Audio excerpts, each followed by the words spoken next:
With so many new coasters opening in the 2024-2025 season, the announcement of the imminent closure of Busch Gardens Tampa's iconic Scorpion came as a shock and a surprise to many of us die-hard coaster enthusiasts.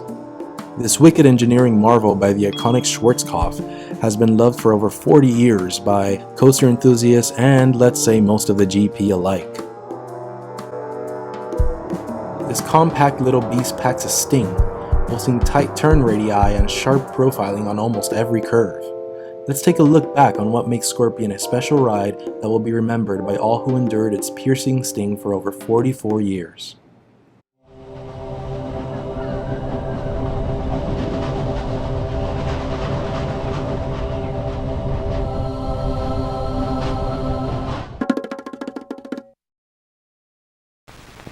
Welcome to beautiful Busch Gardens Tampa, a delightfully different kind of family entertainment.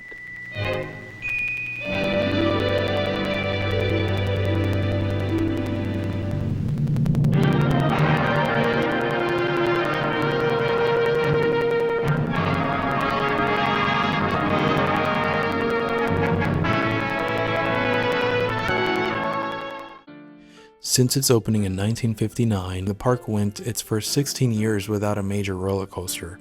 That's 16 years, with just flat ground attractions, fountains, some animal exhibits, trees, architecture. They even had this thing called the Stairway to the Stars, which was just a decorated escalator to a brewery on a second floor.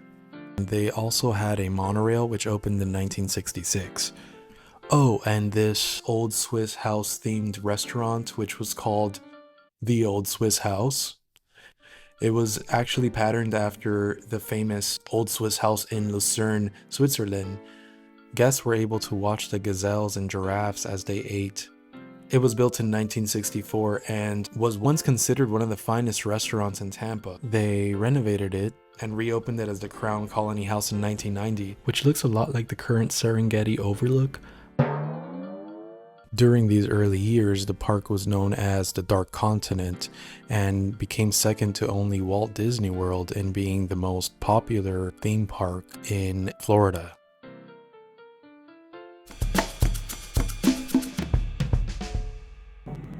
The year is 1979, and we have just seen some major advancements in the roller coaster industry by the main steel coaster manufacturers of the time, Arrow Development and Schwarzkopf. Intamin was not a fully fledged manufacturer at this time, building mostly flat rides and acting as a broker to rides overseas built in the US by Schwarzkopf. Coasters that went upside down were a huge deal for this time period, as the Arrow Looper was just gaining traction with innovative rides such as Demon at both California's Great America and Six Flags Great America in Gurnee, Illinois, Corkscrew at Cedar Point, and Geauga Lake's Double Loop. And let's not forget the revolutionary Space Mountain, which opened to rave reviews at Magic Kingdom in 1975. Arrow was no doubt dominating the industry, with their pioneering work creating the first modern steel tubular tracks and the first modern looping designs on any coasters.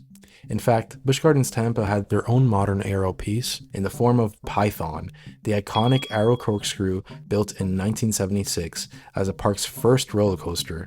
Well, that is if you don't count Stanley Falls. Keep in mind, this was since the park opened in 1959. Would a park be able to survive in this day and age that long without a coaster? But anyway, Python. This classic Arrow corkscrew model was built in 1976 and featured two of their classic inversions, which were, as you guessed, two corkscrews. It was 72 feet tall and had a top speed of 40 miles per hour.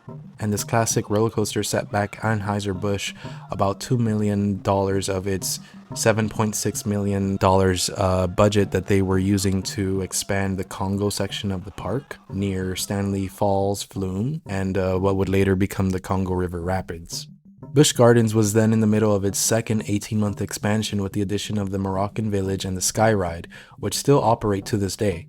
Construction of the Timbuktu section of the park was observed in 1978, and in May 1979, it was announced the park would have their second expansion, which comparatively cost them $12.3 million, a 61% increase in financial investment to the park. And this expansion would include our beloved Scorpion.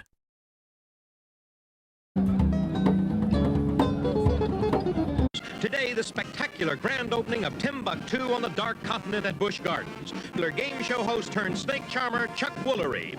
From Las Vegas and television, the wildly unpredictable Rip Taylor. It's a gala parade of excitement and fun. It is clear that Scorpion marked a turning point for Busch Gardens Tampa. It was the first in a series of attractions that cemented Busch Gardens Tampa's recipe that would keep guests returning: intense thrills with wild nature, whether that is exotic animals or coasters that were attempting to push the envelope in Florida.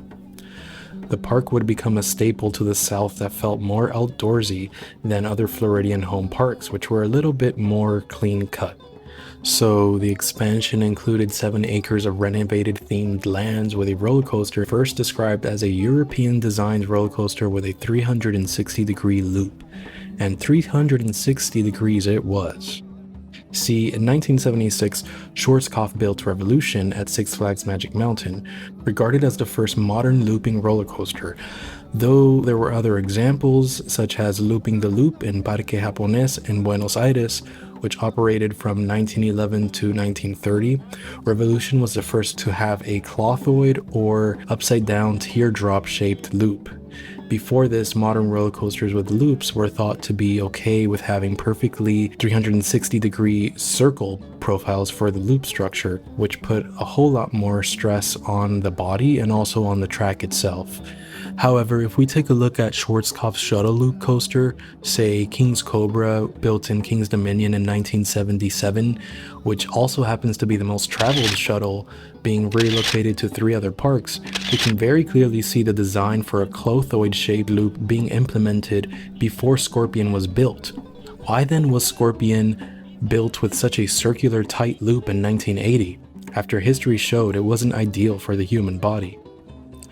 Well, this might just be one of those speculative coaster topics that enthusiasts like to just rant about. It seems, with the exception of Thriller at Gronalund, that most if not all Schwarzkopfs were built to be clothoidal or semi-clothoidal. Now, more circular loops are found on the smaller ones, whose acceleration doesn't get up to be as threatening for a tighter loop design. But it seems that the circular loop was reserved for some of Schwarzkopf's smaller portable designs.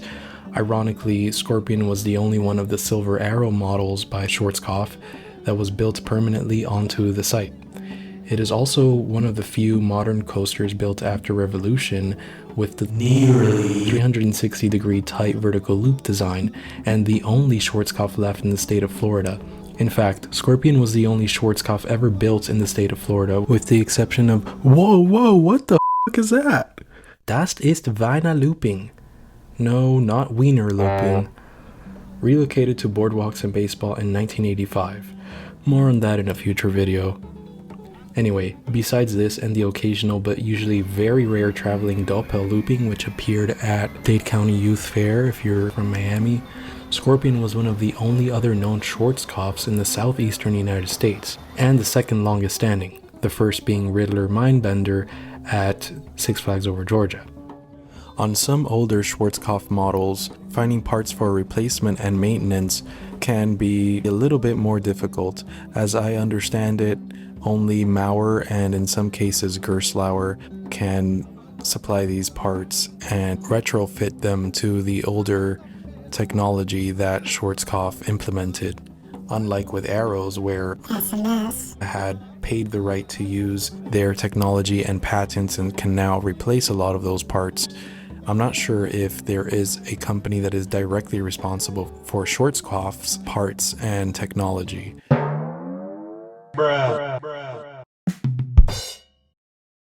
The Silver Arrow model was marketed by Schwarzkopf as the portable roller coaster, and it was designed in collaboration with Werner Stengel, the iconic German roller coaster designer, generally regarded as one of the goats of all modern roller coaster designs. His designs were famous for pioneering the work in heartlining and building new fluid layouts that were previously unseen in the coaster industry. Maneuvers like the Immelmann, the vertical dive loop, zero G roll, the Stengel dive, these were all innovated by this guy, and his work can be seen with the likes of B&M, Schwarzkopf, Intamin. In fact, Stengel himself is the inventor of the previously mentioned clothoid loop. The other Schwarzkopf Silver Arrow models include Big Blue at Fun Park Biograd and Biograd na Moru in Croatia, which was built sometime in the 80s and relocated in 2017. This coaster was relocated 1, 2, 3, 4, 5 times and had its name changed at least 3 times. And the only other one being Looping Star at the Rand Show in Johannesburg, South Africa. It was relocated in 2012 and has been standing but not operating since 2022. Its name is not to be confused with the Looping Star model by Schwarzkopf. It's actually a Silver Arrow model, just happened to be named after a model that it is not. Go figure. Also, what a missed opportunity to name a South African coaster Scorpion instead, rather than a generic name of a model which it is not. Either way, we are grateful that we got the Scorpion Silver Arrow model here in Florida. Scorpion is the only permanent built one of these models, which means it did not travel. It is a true Tampa staple. Now, what does that mean for the structure built into the land? For one thing, the supports still look like they are built to be portable. If you've ever seen Scorpion in person, you can see the kind of support structure having been bolted into these what look like concrete slabs. Somehow they look like they can just be removed, or somehow seems like they're not as grounded into the site as some other footers, like they were transported there. This and the really kind of modular looking support structure makes it seem like it can almost be portable. Now, unlike the Looping Star model, the Silver Arrow model actually featured a tighter design and a triple helix at the end, which delivered some crushing positives right up to the ground that were almost gray out worthy. The neat thing about these is also the aesthetic of the section going through the loop right after that weird 540-degree turnaround thingy. It's oddly a graceful moment in an otherwise punishing layout. Some of the Looping Star models by Schwarzkopf include Silver Bullet at Frontier City in Oklahoma, which was built in 1986, and not surprisingly, Looping Star at Nagashima Spaland, which was built in 1982. Now, if we take Looping Star, which is a really beautiful version of this model, we can see it covers a plot of land that is 252 feet by about 103 feet, whereas Scorpion, a coaster which is 20 feet shorter, and Silver Arrow design only takes up 93 by 213 feet.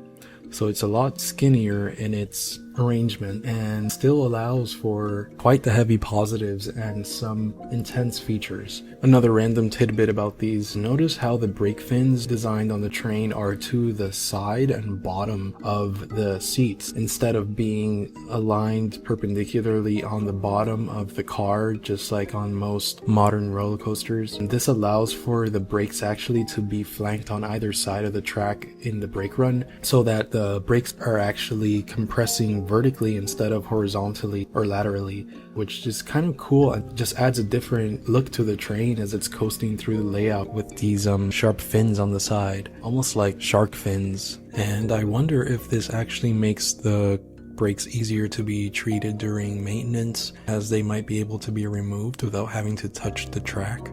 And it would be interesting to see if that impacted the big renovation it underwent in 2014. It was repainted in 2004 to the dark blue and red, which it now has to this day, kind of looking like a mini-me of SheiKra. The original coaster opened with an intoxicating orange and black design, which to my eye looked a little bit more African and menacing. When I first traveled to Busch Gardens Tampa a long time ago as a JIT, there were 2 main rides I remember seeing and not being tall enough to ride. The Upside Down Pharaoh ride, which was actually called Phoenix and closed in 2018, where it stood standing but not operating for several years, and Scorpion. I could only remember watching this thundering monstrosity in awe as the train swerved and looped past my widening little timorous eyes. I was fascinated that the trains looked so boxy and retro-futuristic, and the support column so square, and yet the track was round and fluid looking. Now just picture me, a scrawny little kid with an oversized shirt, shivering in my little boots, wanting to get on this ride and not being able to, and for the rest of basically until 2022 when I was able to return to the park and ride. I was just thinking about how badly I wanted to get on that thing and what it must feel like to be upside down on a ride. I remember the rattle of the classic rectangular trains gliding smoothly and loudly, but reverberating like the sound of a skateboard landing a trick, just magnified. And yet, having the grace of a pendulum toy as it ripped through its layout from one side of the lot to the other, and right up against the ground to soaring through that sunny space right next to the lift hill and through the loop. The ride seemed both nestled and exposed in the Florida heat, one of the few times when a coaster actually lives up to the characteristics of its beastly name. Scorpion didn't need all the extreme elements popularized by coasters it was surrounded by. It created intense dynamics with the unassuming stature it had. Now obviously, I was too short and too young. I wasn't able to take a sting on it as a child, and believe you me, I regretted not sneaking in and getting a ride anyway. Because for the next several years I was hoping and praying to get a ride on that thing at some point. But it wasn't until several years later, which I then returned without my family. So this was in 2022 when I made a comeback to Busch Gardens Tampa and was able to get a ride on the Scorpion. I don't have pictures of this, so you'll have to believe me, but I did think this ride was trying to kill me. Okay, I may have had a little bit too much. Actually, never mind. It stood quietly like a mother scorpion protecting her offspring in its later years, with barely anyone operating it and an unsettling quietness that beguiled its deadly snap. In fact, this was my preferred location for a locker, given its secluded environment when I visited in 2022. So Scorpion starts with just the hissing at the station. You hear the brakes release, the tire drives pushing it forward, and right into that special clattering sound of a Schwarzkopf lift hill. There's nothing like it. It is here when you realize how little structure was put into the surrounding station platform. Unlike other rides at Busch Gardens Tampa like SheiKra or Montu, a building wasn't made to house the ride. It's just sort of sheltered very minimalistically with these cedar pylons and pieces of wood that are connecting some of the netting structure and the wooden bridge leading to the very minimal station hut, just these shack-like structures made out of wood. And it just feels way more authentic than a lot of the rides that are rethemed in Busch Gardens Tampa. Besides Tigris, I think it's the only one that has an exposed, not very decorated station. There's Kumba with that wooden bridge with the netting that's so iconic you can see the double corkscrews from, but then the station building just seems really industrial. It is also in this instant when you're going up the lift hill you realize how smooth the ride really is for a 40-plus-year-old coaster. The lift hill is loud and unapologetic, like a classic Schwarzkopf should be, and before you know it, you're at the peak of its 60-foot crest. You get a great view of the Pantopia area of the park, but that's short-lived before Scorpion pulls you into her vortex. And guess what? Mommy is ready to sting. So she takes a slight right-hand swerve back towards the ground. Since it's not that tall, this drop actually intimidates through opposite psychological tactics than taller coaster drops at this park or that are popular in modern coaster designs. You're worried it actually won't pull out in time to undo its trajectory. But the tight curl of the drop swerves so violently to the right towards the bottom that you spiral down, getting some punchy laterals in your seat while getting a little bit of floater airtime. It's at this point that you start twisting 180 degrees. This is where we start to feel the sting, some crushing positives, and she has you glued to your seat with her venom, with some weird banking, and it's at this point you feel some of the jank and the kinks that are so unique to Schwarzkopf. You can see and feel how the track was actually built and engineered to fit exactly in this location. There's no other place where she's supposed to be. But that's only the start of it. She takes a tight dive upward into the deadly ring, the 360-degree vertical loop. No tricks here, no smoothing out, just some bracing and more crushing positive G's. You're almost right up against the ground, scurrying for dear life, hoping to not gray out. Before you know it, you're taking a sharp left-hand turn into this very cool, almost unbanked 540-degree pretzel-like thing. You turn to the left at a sharp angle, and then you sort of coast upwards into that middle area that's tall enough that you're sort of eyeing where you're about to dive right back down to the ground. The only respite you have before traveling through her deadly tail. It's time for the second sting. The train coasts slightly upwards towards the first drop, and you are wondering, how could all these overcrossings fit on such a tight plot of land? She takes a steep pull out to the right, making a final statement. A crushing triple helix that seems to magnetically keep riders in their seat banks steeply to the right up against the earth, so you know who's your f***ing mommy. It is intense, and it has a bite to it. Finally, she comes slamming right into the brake run, just as you think you're about to gray out, and you hear that beautiful hiss of the Schwarzkopf brakes squeezing those side fins. Everybody takes a sigh of relief, and you are just staring at this monstrosity that looks like somebody's backyard coaster on steroids, happy that you survived and waiting for the blood to rush back to your head. Former ACE president Randy Geisler commented on the intensity of Scorpion, praising how much excitement a designer can cram within the ride's duration.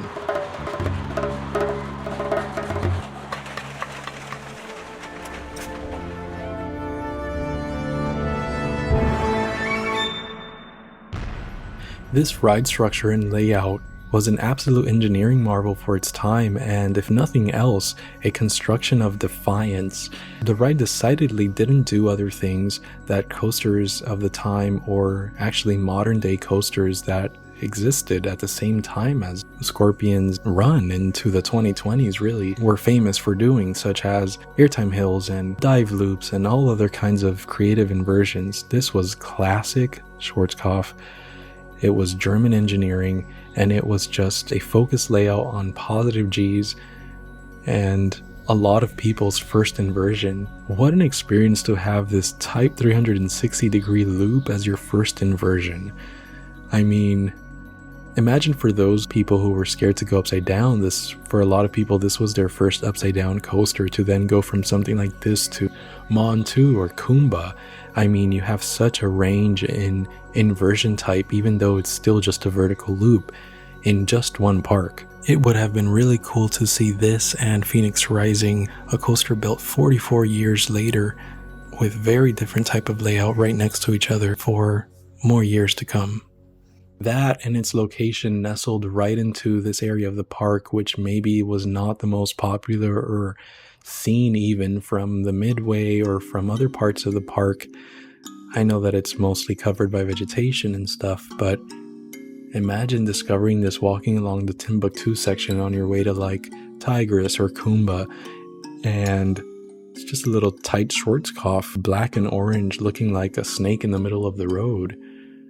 I wonder what Anton himself would have said about seeing one of his last standing Silver Arrow models among some of the coaster giants in the park that have become icons in the world of coaster engineering.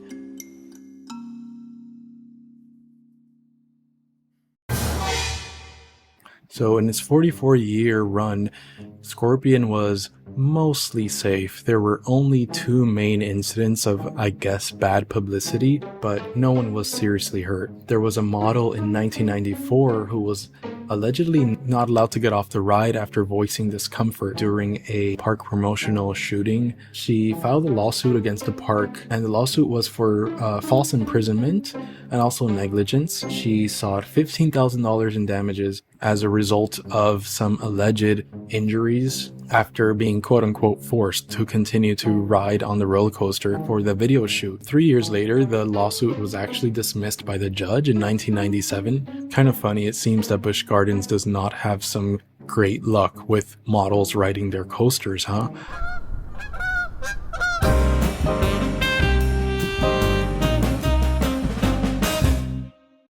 And then perhaps more interestingly, in 2023, TikTok user Kaylee Eden posted a video of her and her daughter riding Scorpion. Her daughter is 5, and it was her first big kid roller coaster at Busch Gardens Tampa. The family had finally found a roller coaster that their daughter was tall enough to ride. So at the beginning of the video, the girl keeps smiling and she is really happy and nodding when asked whether she's excited to ride. We see the coaster start to climb up the hill, and then right after the first drop, the ride took an unexpected turn as a girl slid down her safety restraint, leaving her unprotected for the rest of the ride, because remember, Scorpion is a silver hour Schwarzkopf, which means it only operates with a lap bar. There is no seatbelt and there is no over-the-shoulder restraint. You're truly just anchored into the vehicle with the G-forces, really. The lap bar is only there to make sure you don't actually fling out of the seat in case of anything, and quite literally this is what this young girl did. She flung down, I guess she was quite skinny and short, flung down through that negative space right under the lap bar. Her head was hitting the lap bar, and her mom put her leg and her arm on her to help restrain her during the ride. The mom ended the video almost immediately as she rushed to hold on to her daughter, trying to keep her safe. And this really blew up on TikTok, being publicized as nearly the scene of a terrible accident or child almost flying out of high-speed roller coaster on the internet on some pages. The video amassed some 41.3 million views and 6.5 million likes since it was posted, and probably gave a lot of people a bad impression of roller coasters if they did not know about all the Schwarzkopfs or even just rides in general that were not designed to be unsafe. Kaylee posted a follow-up video that was explaining her daughter was tall enough to ride and that she was okay and safe. And she quotes, "If she weren't, I would not be on my phone right now. I would be dealing with other things, and wouldn't have been posting that." She also added that she did not expect the attention that that video got her. She posted it more like a, quote, more as like a holy crap experience, which is understandable. I mean, sometimes these things happen right on a ride and you're not really expecting it. You're not expecting for it to be captured anyway, but it happens. And, you know, things take off these days. Now, for better or worse, this was an incident in Scorpion's history. And I wonder if this had anything to do with the park's decision to close the ride. I'm not sure if this counts as bad publicity for the ride, but I think maybe it had nothing to do with that. And they were sort of looking at wanting to have more land and seeing that, hey, you know, this 44 going on 45-year-old coaster is here, not really getting that much attendance or popularity, especially with the opening of the new Phoenix Rising and other new additions to the park. I think this was sort of the last bit of space that they could have recycled to build something new. It's just sad for those of us who want to keep these old classics around and coasters that remind us of where these modern machines came from, these giant, crazy, innovative structures that we see today. It's kind of nice to have this collection of old and new in one space. I think that when parks start to get rid of these older models, they are on the verge of just becoming a modern park with all new and safe equipment. Everything's fresh. I mean, look at the color scheme on Montu. Are you kidding me? It's supposed to be blue and beige as open originally to mimic that sandy color, and now it's this bright yellow. Anyway, it's just nice to have a nod to history that you can actually experience. I commend them for taking care of this ride for the past 44 years, and I hope it doesn't get demolished and instead gets relocated as Schwarzkopfs were designed to do, in another space where it can be honored. So we've obviously heard all of the Giga rumors, but how realistic is a Giga in this location? For the record, I have read about Tampa's water table, or the depth before you start to hit some underground water, which is reportedly short in Florida. In this area, it is anywhere from 0.8 feet towards the southern part of Tampa to 1 to 4 feet in other areas. Now, some forums online state that Millennium Force, which is a Giga coaster at Cedar Point in Sandusky, Ohio, has footers that are up to 25 feet deep. Other sources report they are only 5 feet deep. Not to mention that site is right next to Lake Erie. Now, there's all kinds of back and forth about this.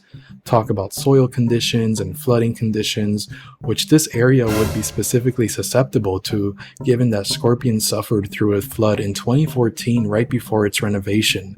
I think that if they were to ever build a Giga, I don't know, there would have to be some serious engineering done, since Florida is particularly sensitive with its limestone foundation. Limestone is not as easy to build into as bedrock.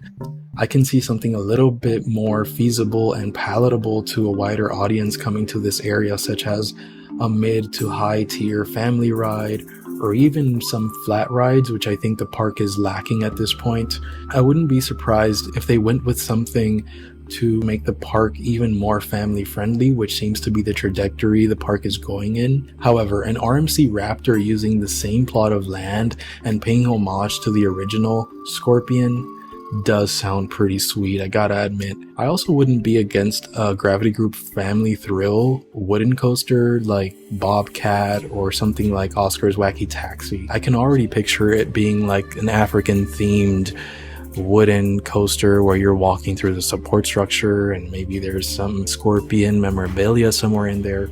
But wooden coasters in Florida are infamously hard to maintain. And as for Scorpion, well, I would hate to have this legend go to waste. I hope this gets refurbished and relocated to another park that is in need of a classic looper.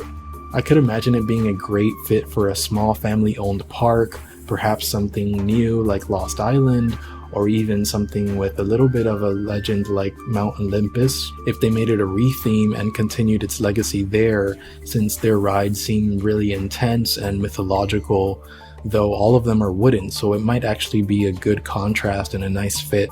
It'll add to the historic collection. Or somewhere like Knoebels with a good collection of classic coasters, but no classic looper. However, something tells me this ride might need to remain in the South, where its legacy can continue to be esteemed and respected. After all, we don't know when she might come back for another sting. Until next time, Mother Scorpion, you will be missed but not ever forgotten.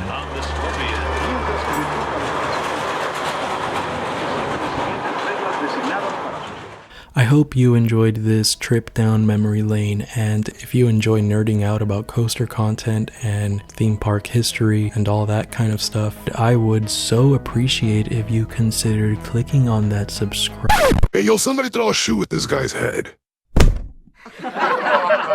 To help support this very underfunded small channel. Oh, boo-hoo! Let me play a sad song for you on the world's smallest violin. This is serious. I have a lot of projects in the works and some videos that I am planning. Any support would be very helpful right now. Even if you just wanted to hit the like button, that would be more than appreciated, and a score towards keeping the history of Scorpion alive. Until next time, stay safe, be kind, and don't forget to scream on the way down.